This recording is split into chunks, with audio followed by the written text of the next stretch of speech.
Olá, graça e paz a todos vocês.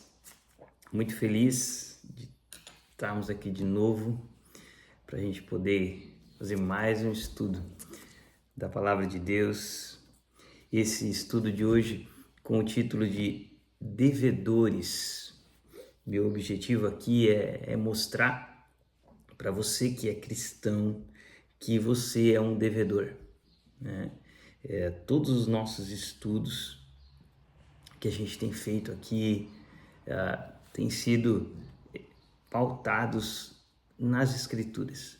Então, a todo momento, né, nós estamos lendo textos bíblicos e eu apenas busco explicá-los para vocês, né, e alinhá-los ele numa sequência lógica de pensamento e entendimento das Escrituras.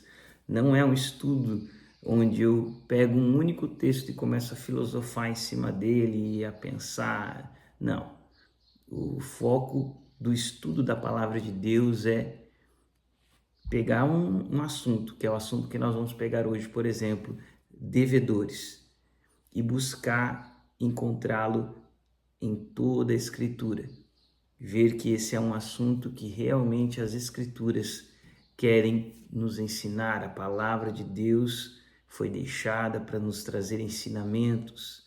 Por isso que esses momentos são tão preciosos, tão gostoso de nós podermos sentar juntos e ver. Vamos ver o que as Escrituras nos revelam, o que Deus deixou revelado para cada um de nós, que com certeza pode mudar e transformar a nossa vida de forma poderosa. Amém? Então, se você pode, pega a sua Bíblia, nós vamos caminhar por vários textos importantíssimos da Palavra de Deus, para você ir assinalando, anotando, deixando registrado esses textos, porque são, de fato, textos maravilhosos que nós vamos ver aqui. Você viu ali que eu disse, né? O meu objetivo aqui hoje é mostrar para você que é cristão, que você é um devedor. Porque isso é um fato importante que eu comentei, que eu desejo falar com você que é cristão. Porque o cristão é aquele que, de certa maneira, em certa medida, ele viveu, ele compreendeu aquilo que é a base do Evangelho. Nós temos uma série sobre isso, né? As bases do Evangelho. Se você não fez, eu te convido a fazer. Realmente ali ficou algo bem estruturado, onde a gente aborda a questão do pecado, a questão da justificação e da santificação. 3 pilares, alicerces essenciais na pregação do Evangelho, que nós vimos isso nas Escrituras, como isso permeia toda a Bíblia. A consciência que o homem precisa ter do seu pecado, como isso é importantíssimo. Sem consciência de pecado não conseguimos nos aproximar de Deus de forma correta. A compreensão da justificação de Deus para cada um de nós através de Cristo, Deus em Cristo reconciliando consigo o mundo. E depois nós vimos sobre a santificação, um processo de caminhada com Cristo, de conhecimento de Cristo. Então o cristão é aquele que entendeu esse processo do Evangelho e ele agora sabe que ele tem um Senhor sobre a sua vida.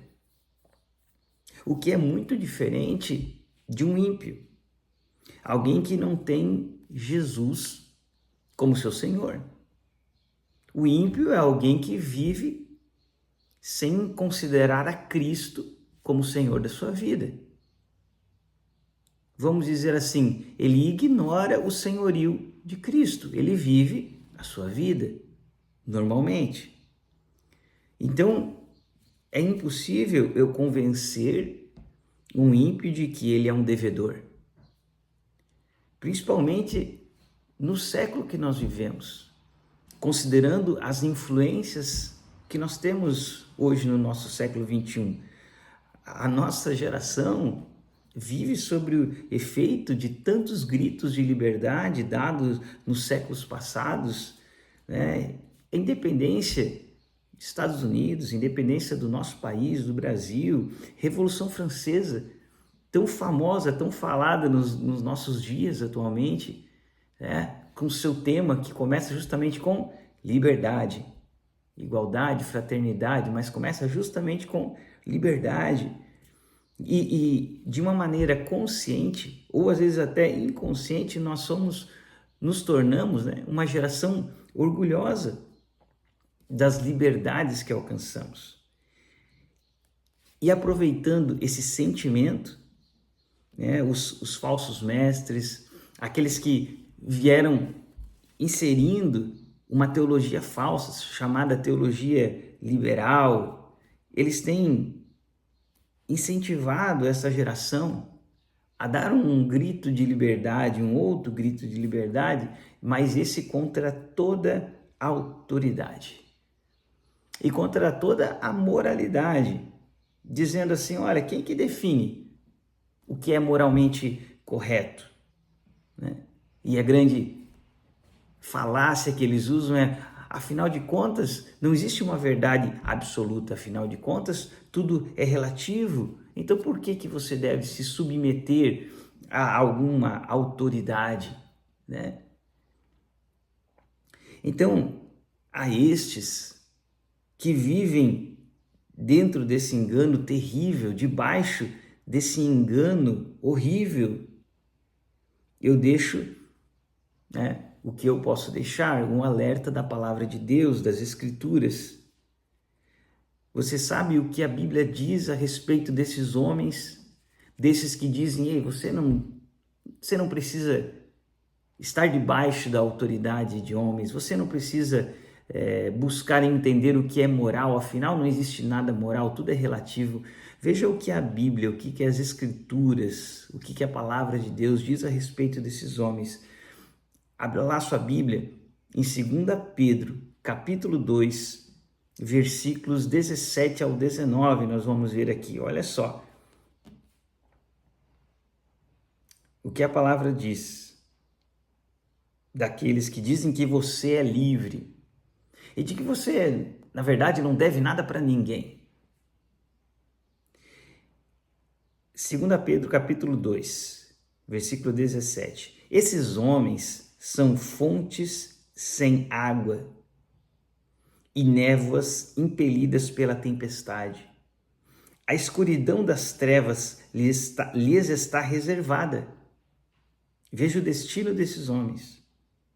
Pois eles, com palavras de vaidosa arrogância, olha só, palavras cheias de orgulho, de soberba, de arrogância, e provocando os desejos libertinos da carne. Ou seja, o discurso deles justamente é o quê? Ei, se você sente o desejo, vá atrás, corra atrás.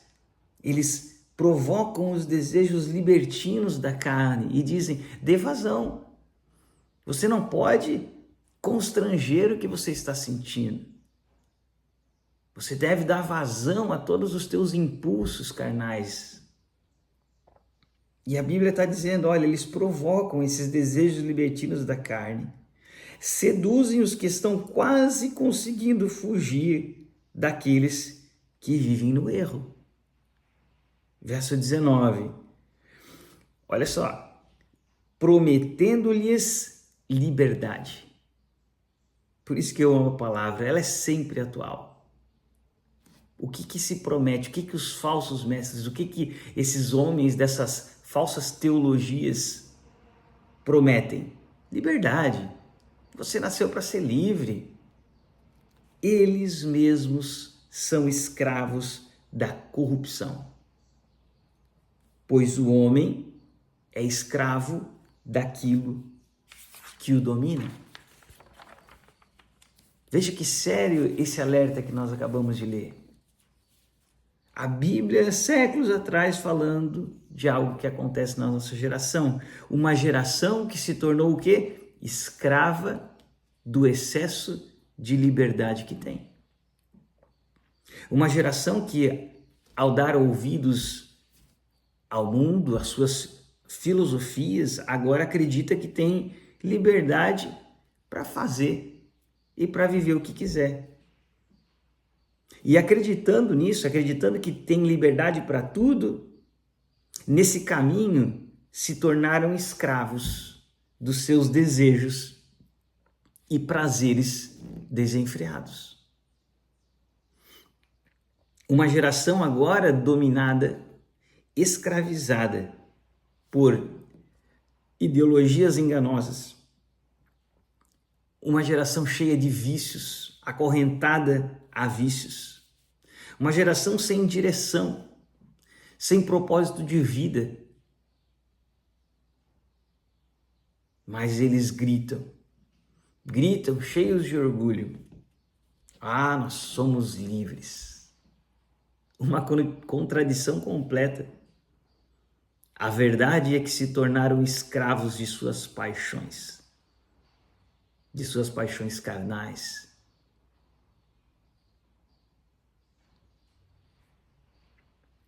É por esse motivo que eu direciono, esse estudo aqui ao cristão.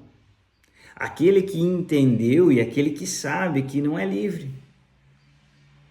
Sabe que como cristão nós somos chamados, como cristãos somos chamados para sermos servos de Cristo.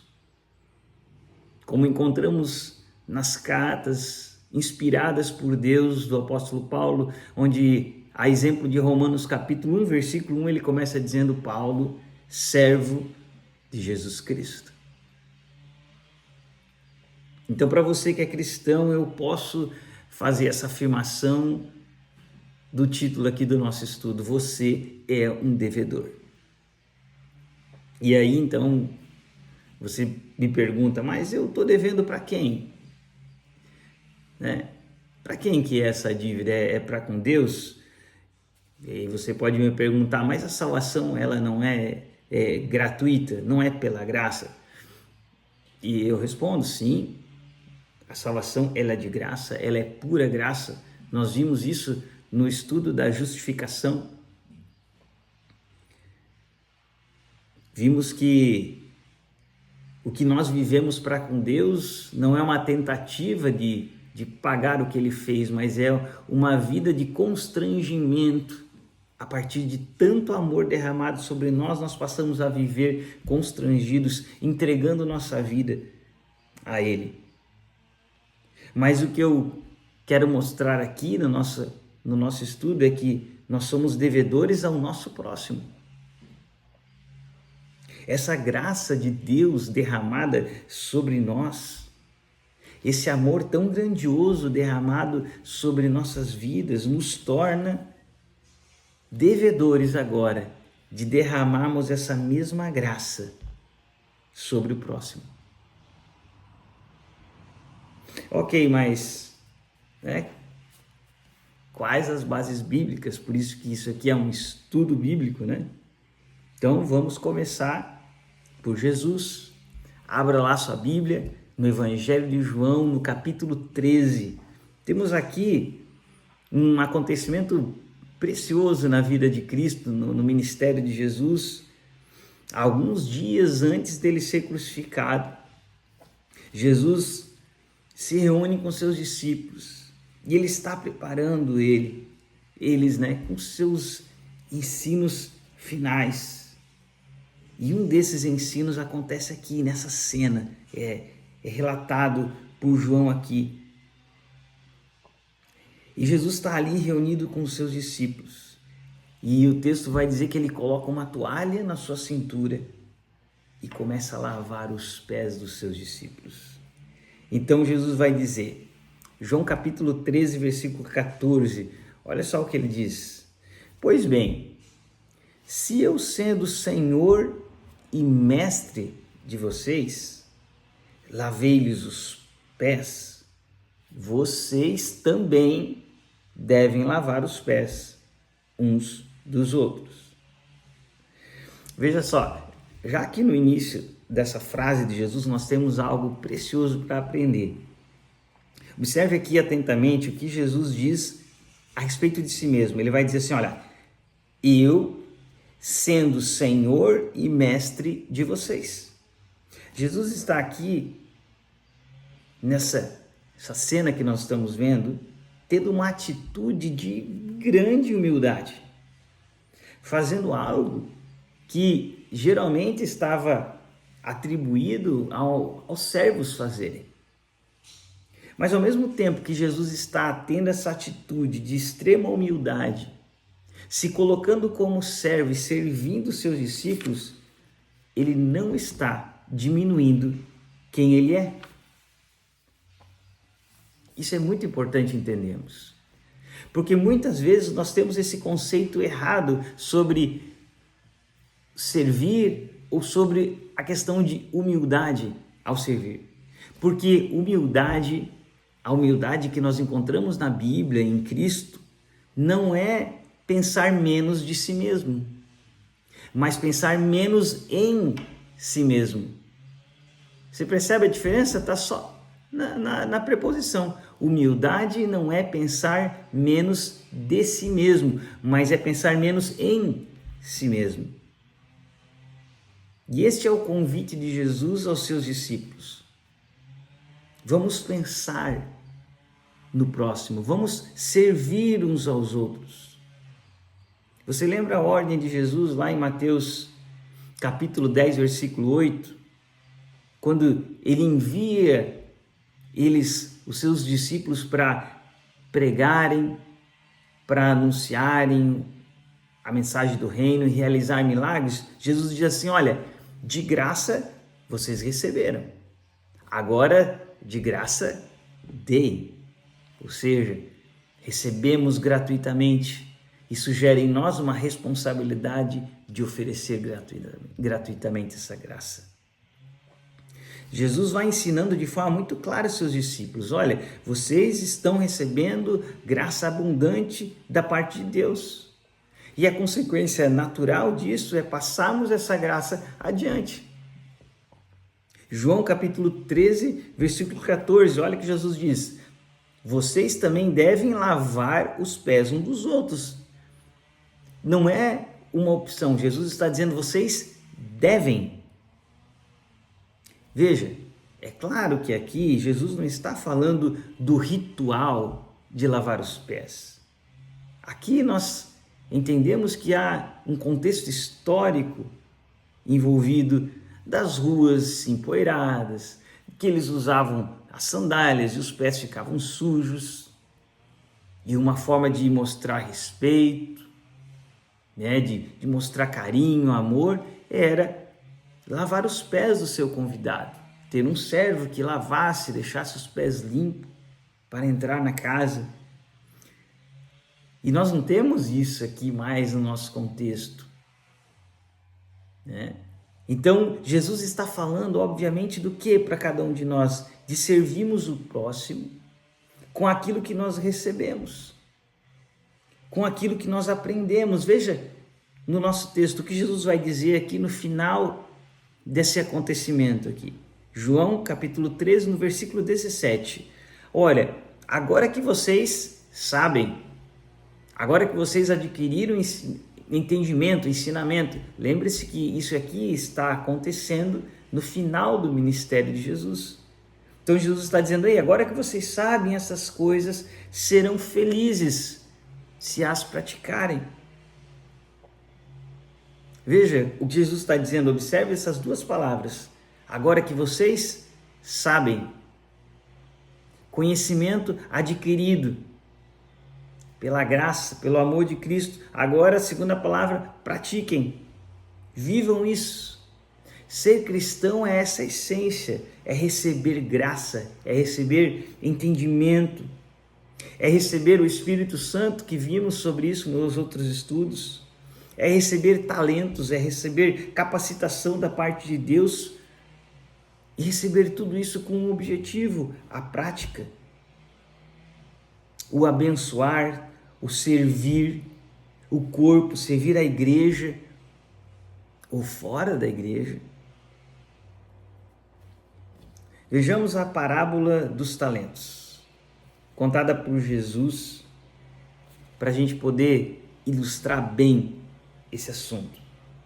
é uma parábola que sempre me chamou muita atenção pela forma dura com que essa parábola termina, né? Veja lá, Mateus capítulo 25, ela vai do versículo 14 ao 30, nós não vamos ler ela toda aqui, para não nos estendermos muito, mas o resumo dela, né? Bem conhecida essa parábola nossa, é um homem que confia a seus servos o quê? Os seus bens. Ele confia a seu servo aquilo que lhe tem valor, ele confia os seus bens aos seus servos. E nós temos aqui na parábola 3 servos, né? O primeiro que recebe 5 moedas, o segundo que recebe 2 talentos e o terceiro que recebe apenas 1. O primeiro, ele vai lá, ele investe, né, os seus 5 talentos e ele consegue mais 5. O segundo, seus 2, consegue mais 2. E o terceiro a gente sabe que é o que faz errado. Ele esconde o dinheiro que o seu senhor confiou a ele. Ele esconde o talento confiado por seu senhor a ele e não faz nada. O senhor volta e nós devemos saber que ele voltará. Até é interessante que o texto diz assim, ó, ele volta depois de muito tempo. Talvez alguns de nós vivamos pensando, vamos ver de qualquer jeito também, ele não volta. Ele volta, ele voltará. Voltou depois de muito tempo. O servo primeiro e o outro servo segundo lhes apresentam os frutos do seu trabalho, os rendimentos dos seus talentos. E o Senhor Jesus, né?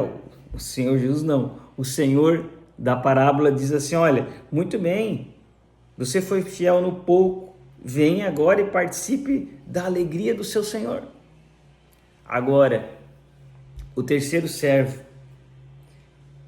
e aqui eu quero chamar a sua atenção para algo muito importante. Vamos ler juntos aqui o versículo 24. Olha só. Com relação ao entendimento desse terceiro servo. Mateus 25, versículo 24. Veio o que tinha recebido 1 talento e disse, eu sabia que o Senhor é um homem severo, que colhe onde não planta e junta onde não semeou. Por isso eu tive medo. Veja aqui, uma percepção errada, distorcida do seu senhor, fez esse servo ter atitude errada. E aqui fica um alerta, cuide muito com a atenção que você dá ao estudo da palavra de Deus. Seja zeloso no estudo, na busca de compreender, de mergulhar profundamente nas Escrituras, na história da igreja, em compreender aquilo que é a ortodoxia, a verdade da palavra, porque a sua compreensão das Escrituras, a sua correta compreensão das Escrituras e de quem Deus é, de quem Cristo é, vai determinar a sua atitude para com o reino dele. Vai determinar como você se relaciona com o reino de Deus. O versículo 25 diz que ele teve medo e escondeu o seu talento. Porque ele, por causa daquilo, do conceito que ele tinha do seu Senhor, um conceito errado.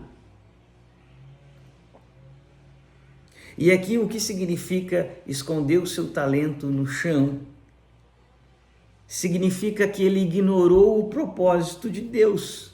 Significa ignorar completamente o propósito de Deus para a sua vida.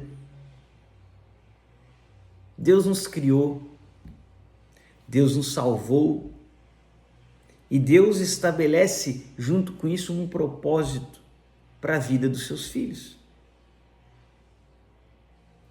Olha como Deus revela isso de uma forma muito clara através do apóstolo Paulo na carta que ele escreve à igreja de Éfeso, no capítulo 2, no versículo 10. Olha que interessante. Como esse processo que eu acabei de relacionar para vocês está lá de forma tão clara. Porque somos criação de Deus.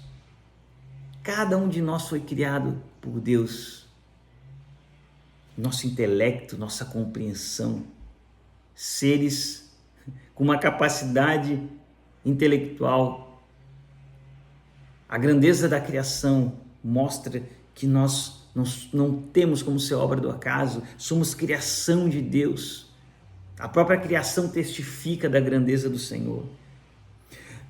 Vai dizer assim, fomos realizados em Cristo Jesus.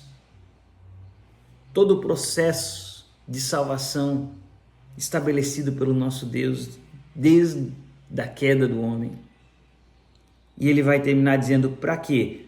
Para fazermos boas obras, as quais Deus preparou antes para nós as praticarmos. Veja se você percebe a perfeição. Deus nos cria, Deus nos salva e nos dá um propósito de vida. Deus já tem uma prática estabelecida, um caminho, uma direção para seus discípulos. Isso é tão sério, isso é tão importante, que o final da parábola, justamente, talvez Jesus coloque ele como algo tão chocante para nos chamar a atenção para isso. Voltamos ali para Mateus 25, agora versículo 26. Veja as palavras do seu Senhor, que Jesus coloca na parábola, dizendo assim, olha, para aquele servo mau e negligente.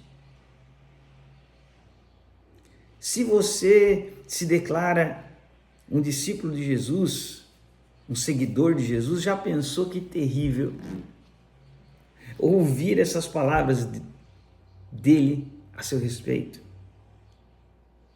Como nós falamos aqui, que ele voltará. Você ouvir essas palavras, servo mau e negligente, isso enche meu coração de temor. E esse é o temor que as Escrituras falam. Vocês devem temer a Deus. Mateus 25, 30, seguindo o nosso texto, olha o que Jesus diz, o que aquele Senhor fala para o servo. Lancem fora o servo inútil nas trevas, onde haverá choro e ranger de dentes. Veja como o Jesus da Bíblia é muito diferente do Jesus que se prega, que os falsos mestres e falsos ensinadores que nós já tanto falamos aqui, né? Veja como Jesus verdadeiro, Jesus bíblico, revelado pelos seus apóstolos, é diferente. Veja como ele trata com dureza o servo que não entrega aquilo que lhe foi confiado. Servo inútil nas trevas, palavra dura. Por quê? Porque esse servo, na verdade, nunca foi um verdadeiro discípulo, nunca foi um verdadeiro cristão. Porque justamente todo verdadeiro cristão busca viver, mesmo que dentro dos seus limites, das suas limitações, ele busca viver o propósito de Deus da sua vida. O grande alvo, o maior desejo, a grande paixão, aquilo que move o verdadeiro discípulo é servir o reino de Deus. É encontrar o seu lugar no reino de Deus. É viver para o crescimento.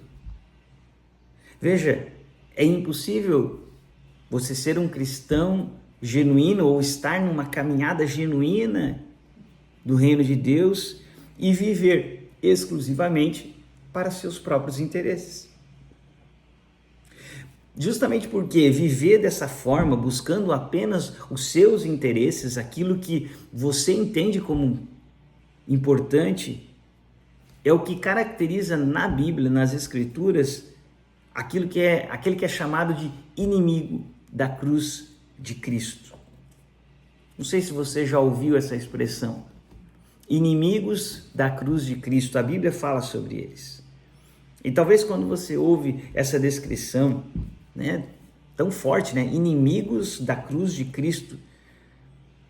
Talvez, eu acredito que possa vir na sua mente uma pessoa extremamente perversa. É alguém que, um assassino, um ladrão, os piores tipos de pessoas que a gente vê na sociedade. Mas agora eu peço que você tenha a atenção total nesse momento. Abra lá comigo em Filipenses e vamos ver quem que é o inimigo da cruz de Cristo.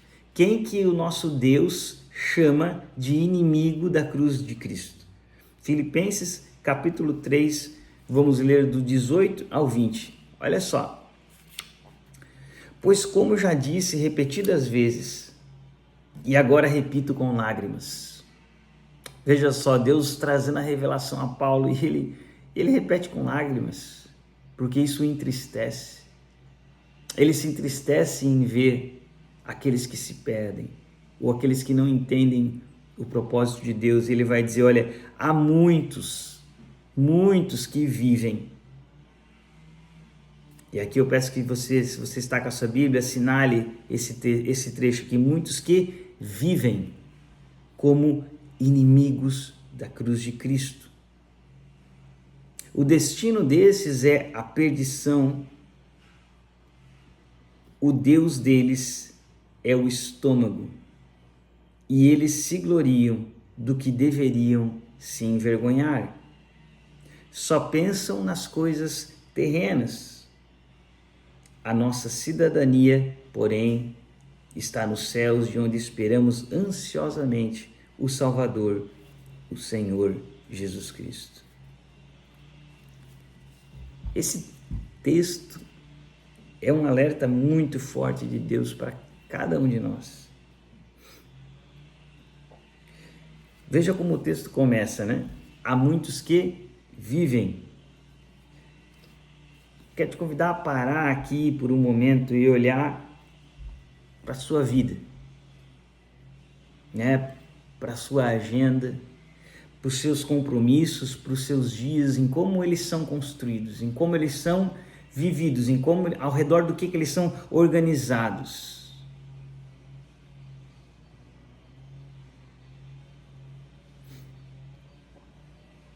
Pense sinceramente em como sua vida está sendo organizada e ao redor do que, em direção ao que ela está sendo organizada. E agora juntos nós vamos observar a diferença entre essas duas pessoas que nós lemos aqui no texto sagrado. O inimigo da cruz de Cristo, primeiro. O inimigo da cruz de Cristo, o texto vai dizer que o Deus dele é o estômago. Ou seja, seus alvos, seus objetivos são voltados exclusivamente às suas realizações pessoais. Ele é o centro. E aqui você pode observar que também, né, entra aquele que usa, né, aqueles que usam justamente Deus, instrumentalizam a religião como algo para alcançar essas metas. Justamente usam o evangelho como uma ferramenta que pode tornar as pessoas mais prósperas, mais ricas, alcançar seus objetivos de vida, que incentivam as pessoas, a humanidade, a usar Deus como um meio para alcançar o grande fim, que é o se tornar alguém, é o ser alguém nessa vida, que transforma o Deus num instrumento apenas, ou a religião num instrumento para alcançar um fim maior, porque Deus não é suficiente em si mesmo. O Deus deles, Jesus denuncia, é o seu estômago. O texto também vai dizer que esses se gloriam do que deveriam se envergonhar. Olha só, valores deturpados. Como nós começamos no início do vídeo falando sobre isso, como essa geração está com seus valores completamente distorcidos, valores de autoridade, valores de compreensões de liberdade. as suas paixões, o seu tempo, estão todos investidos naquilo que é oposto ao reino de Deus. E o texto vai seguindo dizendo que esses inimigos da cruz de Cristo só pensam nas coisas terrenas. Ou seja, uma mentalidade que vai se tornando racionalista. No sentido de que as coisas têm valor se me dão algum retorno imediato aqui neste mundo. É a partir disso que eu julgo os valores, que eu julgo se invisto o tempo ou não, se vale a pena ou não. É a partir do retorno imediato para essa vida. E como vimos, justamente os falsos mestres agradam muito essas pessoas. Atraem muito essas pessoas porque justamente é o que eles prometem. Eles prometem um evangelho que lhe traz benefício rápido, retornos rápidos, dá 100, recebe 300. É o Deus da barganha. Os falsos mestres atraem demais os inimigos da cruz de Cristo. Agora, a gente viu aqui do texto quem é o inimigo da cruz de Cristo, mas quem é o verdadeiro cristão? O texto também traz. O verdadeiro cristão é aquele que entendeu aquilo que está lá no final do texto, que a sua cidadania está nos céus, aleluia. A sua cidadania está nos céus. De onde nós esperamos ansiosamente, sabe, um coração apaixonado, um coração que sabe que o seu Senhor voltará, que sabe que está trabalhando num reino que está apenas começando, que será estabelecido com mão forte no dia da sua vida. A diferença, queridos, é gigante, é gritante entre o inimigo da cruz de Cristo e o verdadeiro cristão. A diferença está na direção do olhar. Você percebe? O primeiro, o inimigo da cruz de Cristo, o olhar dele é reto, é na direção da terra, ele só consegue contemplar as coisas deste mundo. O segundo, o seu olhar é voltado para cima, é para os céus, da onde ele sabe que pertence, da onde ele espera ansiosamente. Essa palavra é linda, ele espera ansiosamente o seu Salvador.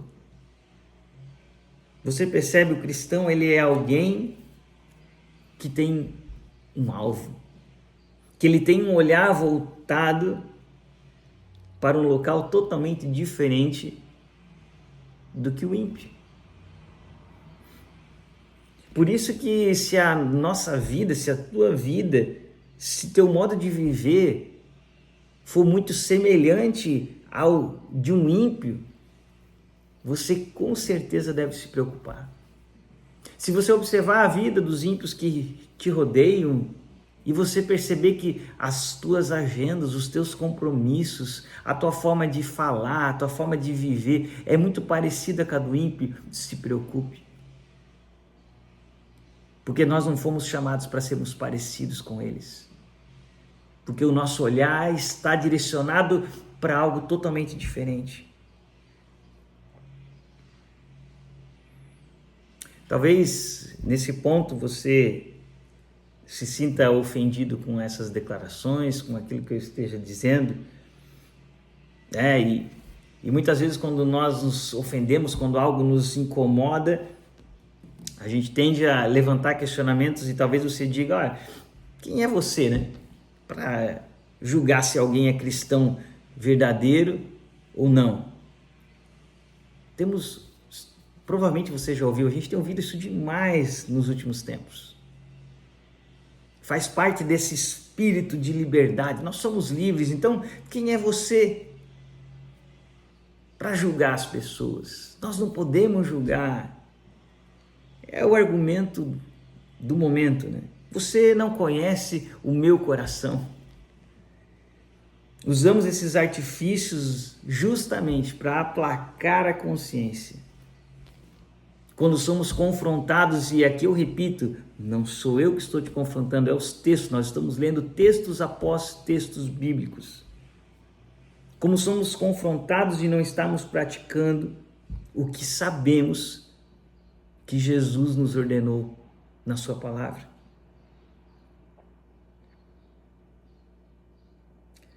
Veja só Jesus falando com Pedro. João capítulo 21, versículo 15. Olha só. Simão, você me ama? Jesus queria saber se o amor de Pedro era verdadeiro. Você é um discípulo de verdade? Que é o questionamento que eu estou levantando aqui para cada um de nós. Isso não é julgar alguém de forma errada. Isso aqui é fazer o que Jesus fez. E Jesus pergunta várias vezes: Pedro, você me ama? Pedro fica incomodado. E no final, no capítulo 21, ali no versículo 16, então Jesus vai dizer: olha, então se você me ama, pastoreia as minhas ovelhas. Olha que sério isso. Você entende, você percebe isso que Jesus está nos ensinando? O amor verdadeiro sempre resulta em atitudes, em amor pelo reino de Deus. O amor verdadeiro, ele não é algo que fica em oculto, que só acontece aqui dentro do meu coração, mas ninguém percebe. O amor verdadeiro, ele transborda, ele transparece em atitudes reais, verdadeiras, para com o reino de Deus. Você me ama, Pedro? Então pastoreie as minhas ovelhas, ame minhas ovelhas, ame a comunhão do reino, ame o seu próximo, ame a igreja com seus defeitos, com suas falhas, com seus problemas, ame-a. Viva o Evangelho, se você realmente me ama. O verdadeiro amor sempre resulta em atitudes práticas para com o reino de Deus. Não se engane, não se engane.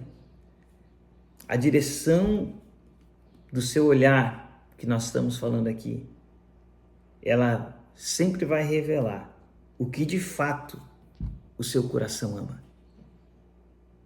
Não adianta às vezes ficarmos dizendo: eu sou cristão, eu amo a Deus, eu amo Jesus, mas a direção do seu olhar está só aqui.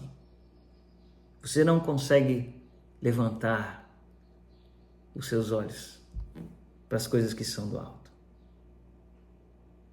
Jesus está constantemente ligando as duas coisas. Quando pergunto para ele: o que resume toda a lei? Aí Jesus responde: ame o Senhor teu Deus de todo o teu coração e ao próximo. Olhar para o reino, olhar para Deus, olhar para cima, sempre nos remete, na sequência, a olhar para o lado, a caminhar em comunhão, a entender a nossa dívida para com o próximo. É impossível amar a Deus e ignorar o compromisso com o próximo. E aí justamente vem a pergunta: e qual seria o meu maior compromisso com o meu próximo? Qual é o maior valor que eu tenho como cristão para oferecer? Você já parou para pensar? Qual é o maior valor que eu como cristão tenho para oferecer para qualquer pessoa? A mensagem do Evangelho de Deus, do Reino de Deus. Esse é o grande valor que eu e você temos para oferecer. É disso exatamente que somos os maiores devedores. Somos devedores de anunciar a toda a humanidade a mensagem da reconciliação entre Deus e os homens. Nós somos os embaixadores dessa mensagem tão sublime de reconciliação. E aqui eu quero te convidar a abrir agora a sua Bíblia no nosso texto, talvez o texto principal aqui que nós vamos ler. 2 Coríntios capítulo 5.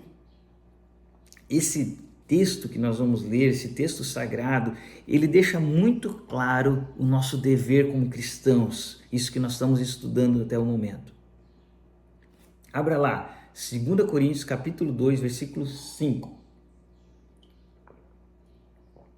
Olha só o que o texto vai dizer.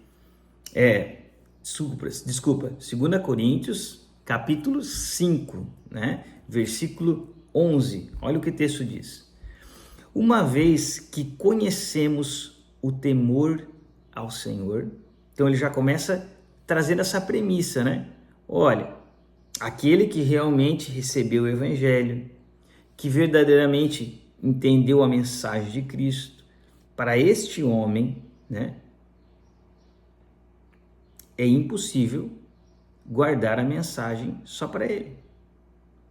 Aí ele vai seguir, né? Uma vez então que essa pessoa que conheceu o temor do Senhor, que teve esse encontro verdadeiro com Cristo, a sequência do versículo 11 é: esse homem procuramos persuadir os homens. Presta bem atenção nessa palavrinha aqui, ó, persuadir. É isso que o cristão faz, ele busca persuadir os homens. A gente vai ver aqui outra palavra-chave, né? Aqui nesse capítulo 5, lá no verso 20, olha só. Portanto, nós somos embaixadores de Cristo. Essa palavra é maravilhosa aqui. Nós somos embaixadores, nós temos essa autoridade sobre nós, esse dever sobre nós, como se Deus estivesse fazendo seu apelo por nosso intermédio. Por amor a Cristo, lhes suplicamos, reconciliem-se com Deus. Veja essas palavras incisivas aqui do texto: persuadir, apelo, lhes suplicamos. Esse é justamente o seu chamado, o meu chamado como cristãos. Nós sabemos que o relacionamento entre Deus e os homens foi quebrado. Sabemos que Jesus é o único caminho para essa restauração, para restaurar esse relacionamento. E qual é a atitude mais lógica? A atitude lógica diante disso é suplicar às pessoas reconciliem-se com Deus através de Cristo.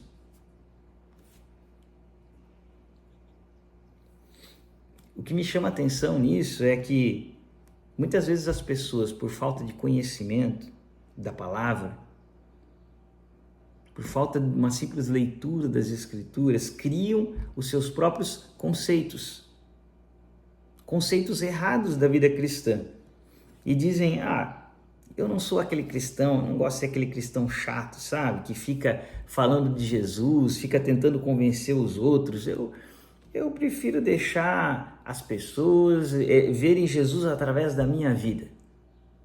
Esse discurso tem sido muito usado. Não, eu não gosto de ficar falando, mas que as pessoas que vejam as minhas atitudes, a minha vida, isso já é o suficiente. E a gente deve ter muito cuidado aqui, querido. Eu te peço muito cuidado aqui nesse conceito.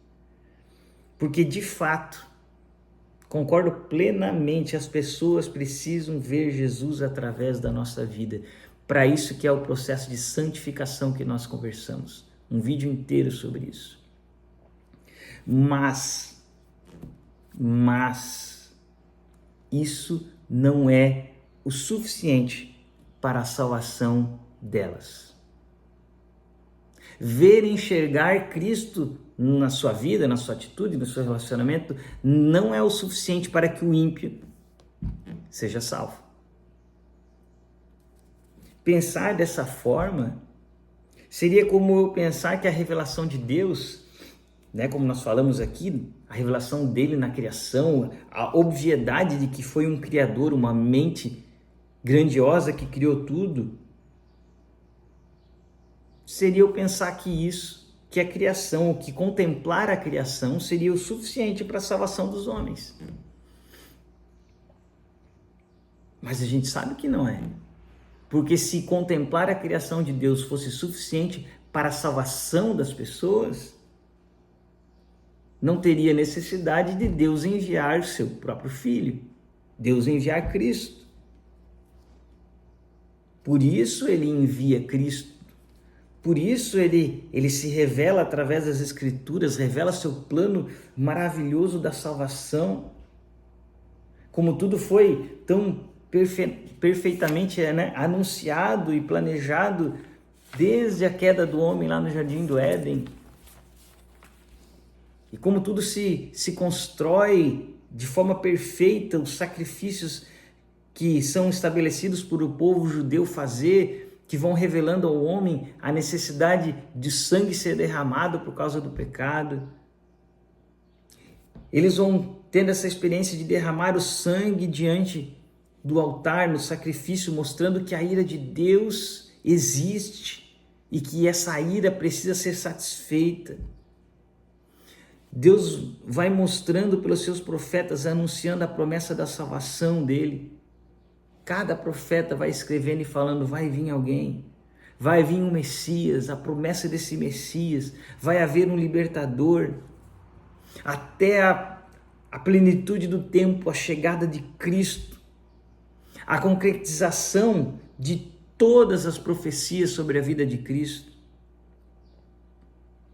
Nós temos os apóstolos, o Espírito Santo sendo derramado sobre eles, dando a eles sabedoria e entendimento para testificarem sobre tudo que viram, tudo aquilo que eles testemunharam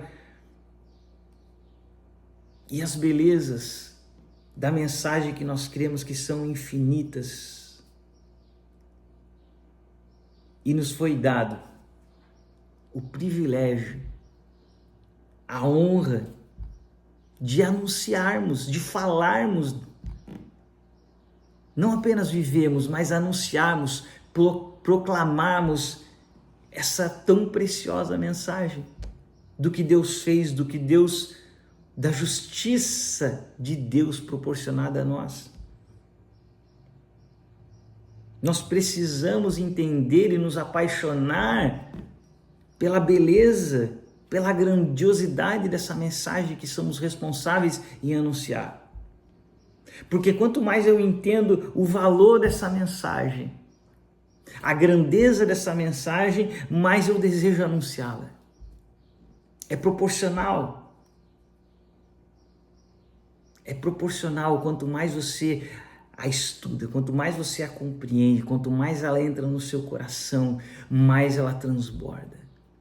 Mais seu coração deseja gritá-la ao mundo inteiro, para que todos recebam essa mensagem poderosa. Eu gosto de um exemplo aqui nisso.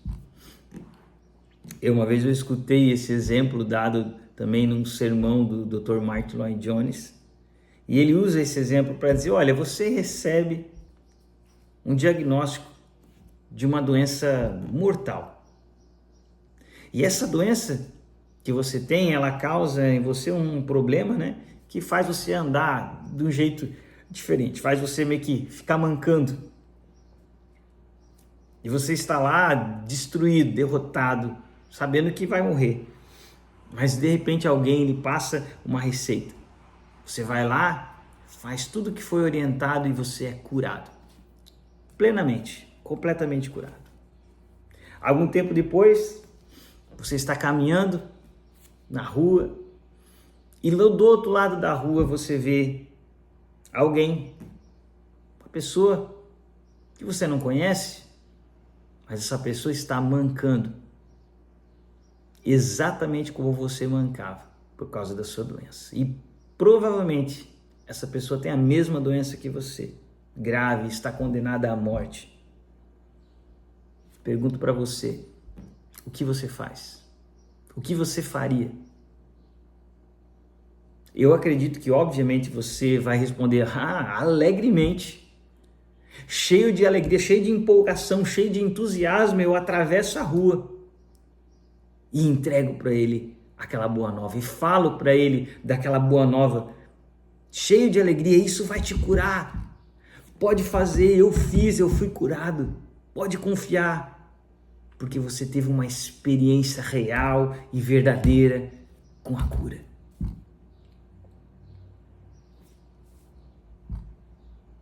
Esse exemplo não deixa tão óbvio isso, né?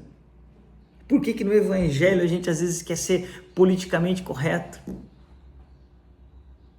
Por que quando se trata do evangelho a gente não carrega esse desejo, esse anseio de falar e de anunciar essa cura para todos?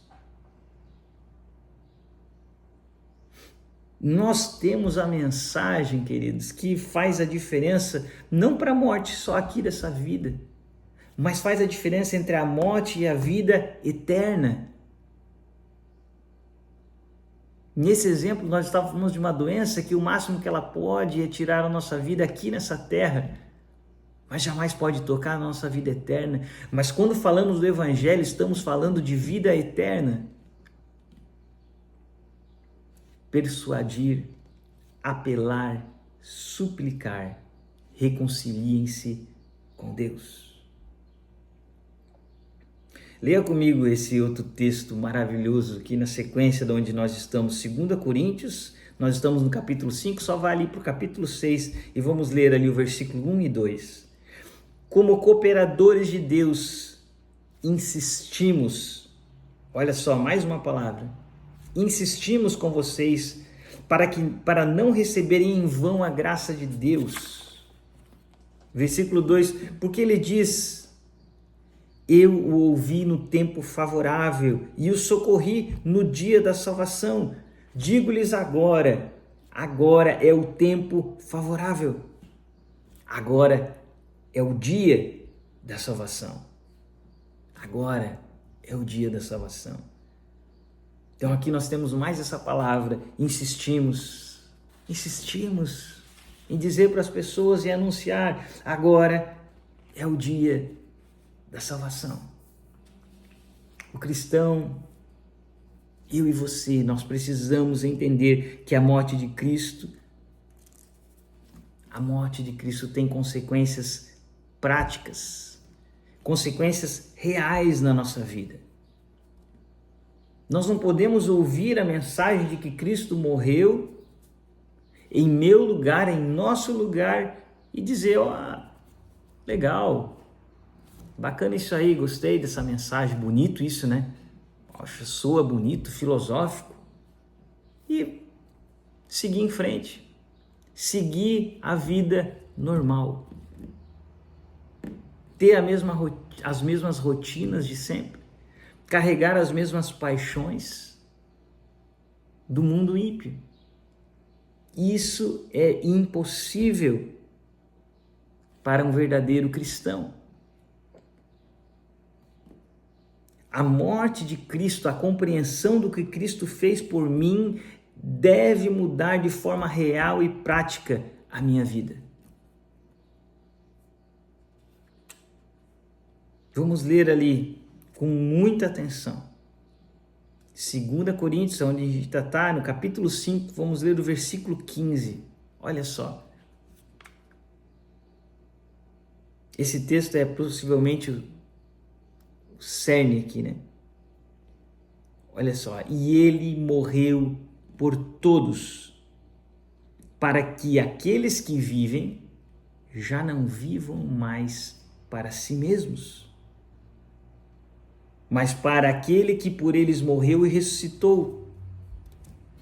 Você consegue perceber como o texto aqui ele é simples? Como ele é claro de entender? A questão aqui não é a dificuldade de entender, não é um texto complexo. A grande questão aqui é que muitas vezes nós não queremos entender, porque esse texto nos confronta, nos incomoda,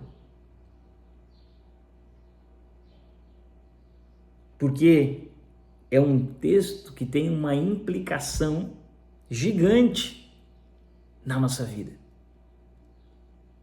Se estivermos dispostos a vivê-lo e a compreendê-lo, tem uma implicação gigante, muda tudo.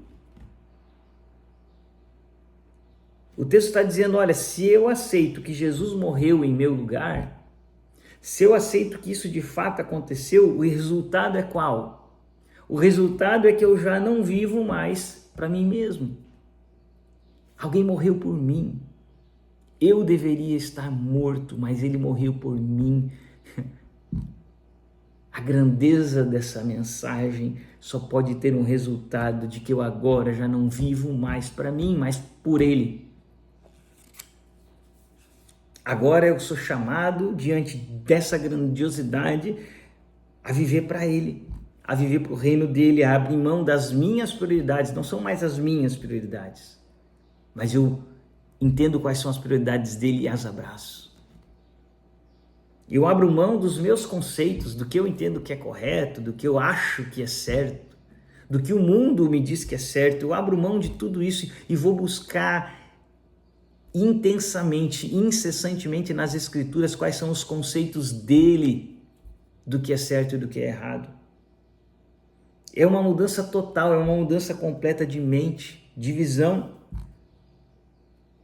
Como nós já falamos, é uma mudança total da direção do olhar, e não só isso, é uma mudança total de como eu olho para o mundo.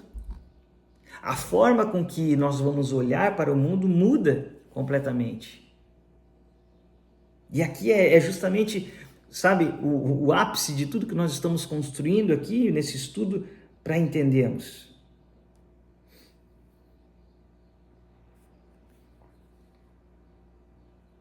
Nós precisamos entender isso.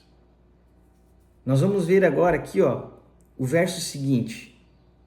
E ele vai nos mostrar justamente a consequência na vida de alguém que não vive mais para si mesmo.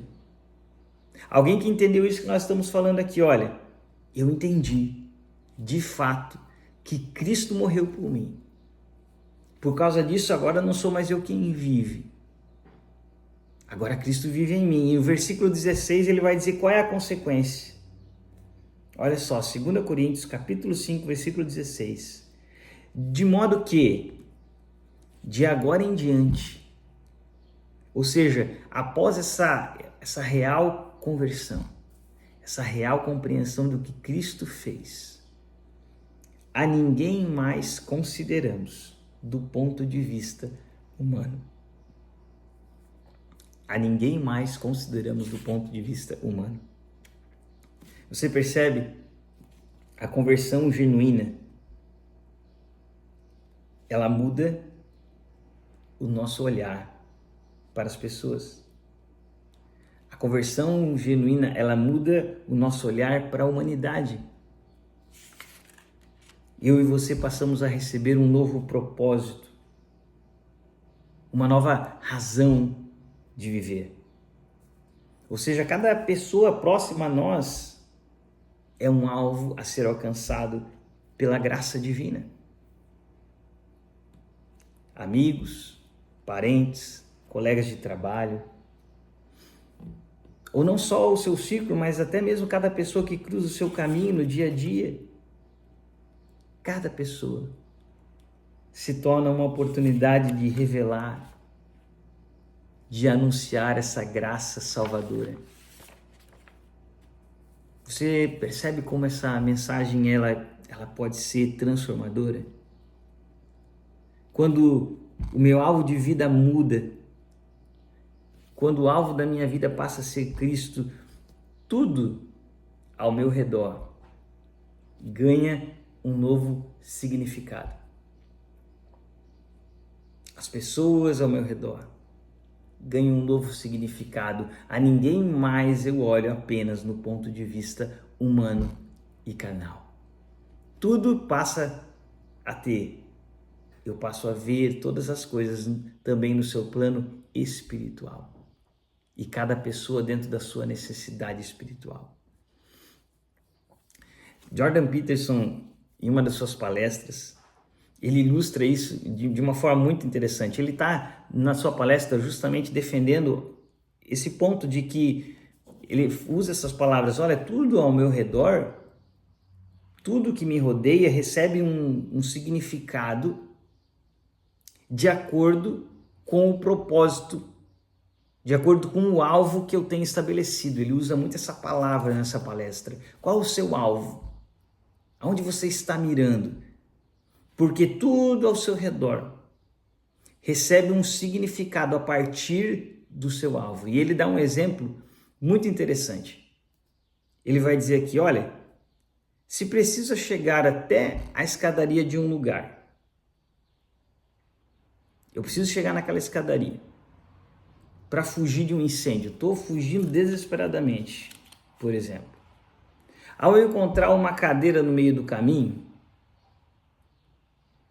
agora aquela cadeira que eu encontrei no meio do caminho, eu já não vejo ela mais como uma opção de descanso.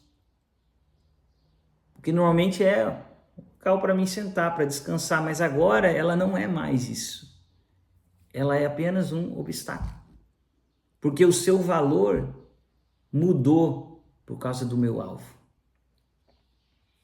E isso é justamente o que eu estou querendo despertar em nós. Qual é o nosso alvo? Qual é o seu alvo nessa vida, na sua existência? Pelo que você vive, para o que você vive? E justamente a resposta para essa pergunta determina o seu olhar para as pessoas. Veja como isso é importante. A sua resposta de para o que você vive, por quem você vive, vai determinar a resposta a essa pergunta. O seu olhar para as pessoas. Se o nosso alvo, querido, se o nosso alvo é Cristo, nós temos o mesmo olhar que Ele. Veja só Mateus 20, 28. Olha qual era o olhar, a visão de Cristo nesse mundo. Mateus capítulo 20, versículo 28, ele vai dizer a respeito de si mesmo, olha, como o Filho do Homem, que não veio para ser servido, mas para servir e dar a sua vida em resgate por muitos. A caminhada com Cristo, né? O caminhar com Jesus, o estarmos constantemente perto dele. Ele vai fazer com que eu e você vamos adquirindo esse mesmo coração. O mesmo coração dos seus primeiros discípulos, dos seus apóstolos, aqueles que nos escreveram o Novo Testamento. Veja só o coração deles, como eles foram impactados e transformados. Atos 20 e 24, olha o que Paulo escreve. Todavia, eu não me importo, nem considero a minha vida de valor algum para mim mesmo, desde que eu termine a corrida e complete o ministério que o Senhor Jesus me confiou, testemunhar do Evangelho da graça de Deus. Olha só, quão fiéis nós temos sido ao ministério que Jesus nos confiou, como Paulo diz aqui. Cada um de nós tem um ministério que nos foi confiado, cada um de nós. Isso não é uma atribuição apenas a Paulo. Eu e você temos um ministério que nos foi confiado. No dia que nós somos chamados, Deus já preparou algo para cada um de nós, como já vimos lá em Efésios. Ele nos confiou algo. O que temos feito com aquilo que Ele tem nos confiado? 1 Coríntios 9,16, olha só. Contudo, quando prego o Evangelho, não posso me orgulhar, pois me é imposta a necessidade de pregar. Ai de mim, se não pregar o Evangelho. Você carrega esse sentimento? Ai de mim se não falar, ai de mim se não pregar. Ou será que nós ainda pensamos que isso é uma atribuição, é um dever apenas do pastor? De forma alguma, de maneira alguma. Estamos vendo aqui, durante esse estudo todo, que isso aqui é um dever de todo discípulo, é uma obrigação de todo discípulo. E se aqui nesse ponto você está dizendo, mas você está falando aí de pregar, eu não tenho essa eloquência para isso, né? Para pregar, eu não tenho desenvoltura para isso. Só quero te trazer 2 rápidos exemplos. Lembre-se, quando você pensar nisso, eu não tenho essa desenvoltura, lembre-se de 2 exemplos. Primeiro deles, o endemoniado gadareno, né? Aquele homem que vivia nos sepulcros, endemoniado. Marcos capítulo 5, 19, Jesus cura ele, restaura ele. Ele quer seguir Jesus, mas Jesus diz não. No seu caso, faz o seguinte, capítulo 5, versículo 19, vá para casa, vá para sua família e anuncie-lhes quanto o Senhor fez por você e como teve misericórdia de você. Veja, faça você, caminhe você com Cristo, tenha a sua experiência com Ele, seja impactado pelo poder de Cristo, transformado e então compartilhe com os seus, vá para sua casa, para sua família, para os seus e compartilhe. De forma simples, não é necessário um púlpito. A vida, o chão da vida é o nosso púlpito. Segundo exemplo, a mulher samaritana, João capítulo 4, versículo 39, olha só, muitos samaritanos daquela cidade creram nele, em Cristo, por causa do seguinte testemunho dado pela mulher. Ele me disse tudo o que eu tinha feito. Percebe? A samaritana fez o que ela podia. Dentro da sua limitação, ela era uma pessoa, ela mesma disse, rejeitada pela sociedade. Mas ela foi impactada de uma forma tão grande com aquela conversa com Jesus, com aquela experiência, que ela saiu dali com o coração cheio de paixão, cheio de verdade, cheio de amor. E é isso que eu e você precisamos, nós precisamos de paixão pelo Evangelho, pela palavra, corações ardendo, de entusiasmo pela grandeza da palavra, porque o resultado não depende de nós. O resultado vem de Deus, a obra é dele. De mim e de você depende a paixão pela palavra. Veja o resultado, aquela mulher simples, rejeitada pelaquela sociedade daquele tempo. Olha o que Deus faz. João 4,42 diz assim, olha, veio todo mundo ouvir Jesus, então disseram à mulher depois, agora nós cremos, não somente por causa do que você disse, pois nós mesmos ouvimos e sabemos que este é realmente o Salvador do mundo. Olha que incrível isso. Ela com suas limitações, mas o que ela podia fazer? Ela podia apontar para Jesus. Olha, aquele lá mexeu comigo, mudou meu interior. E as pessoas foram atraídas pelo que ela disse e elas tiveram o seu próprio encontro com Cristo. Leve as pessoas a Cristo, aponte Cristo. Direcione as pessoas a Cristo. Faça o que você pode dentro da sua paixão por Cristo. O restante é a obra dele, o restante é o que o Espírito Santo faz, é ele que convence, é ele que muda, é ele que transforma, a obra dele. Mas eu e você temos um papel importante e privilegiado nesse processo.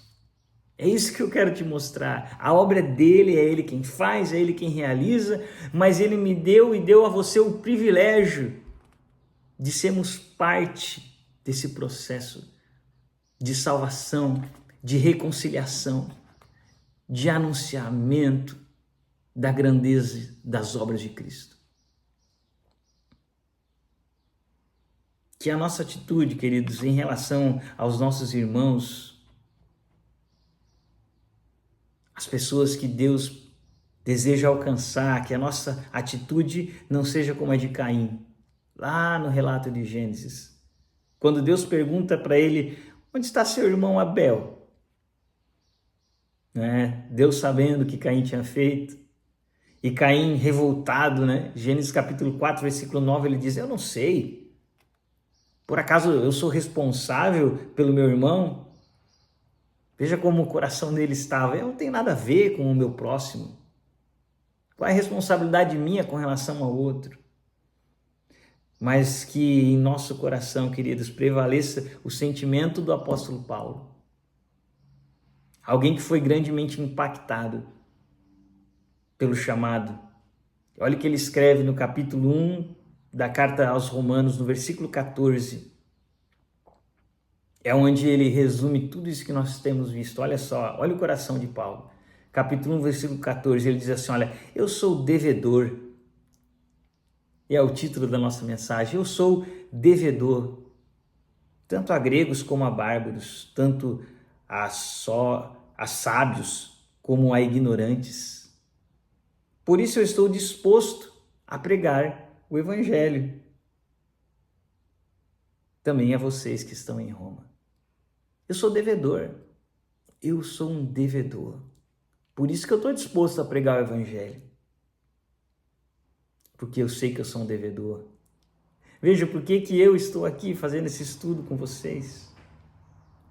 Preparar esse estudo aqui leva horas de dedicação. Por que eu faço isso? Porque eu sei que sou um devedor. A graça de Deus derramada sobre a minha vida, a forma com que Cristo transforma o nosso coração, a nossa caminhada, os nossos pensamentos, a nossa mente, essa graça abundante derramada me transforma um devedor de compartilhar a tão grande graça recebida. É isso que sou, é isso que somos em Cristo, devedores. Somos constantemente cheios do desejo de crescermos juntos. Eu não posso crescer sozinho.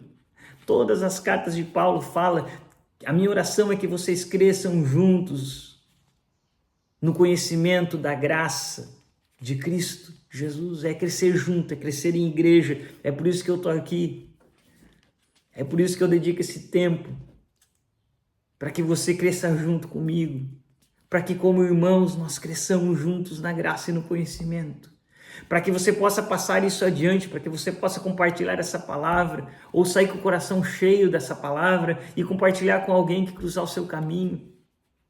Falar de Cristo, conversarmos sobre Cristo, falarmos do Evangelho. Fazemos do Evangelho a nossa grande paixão. Isso é maturidade, queridos. Isso é maturidade. Isso é crescer, isso demanda esforço.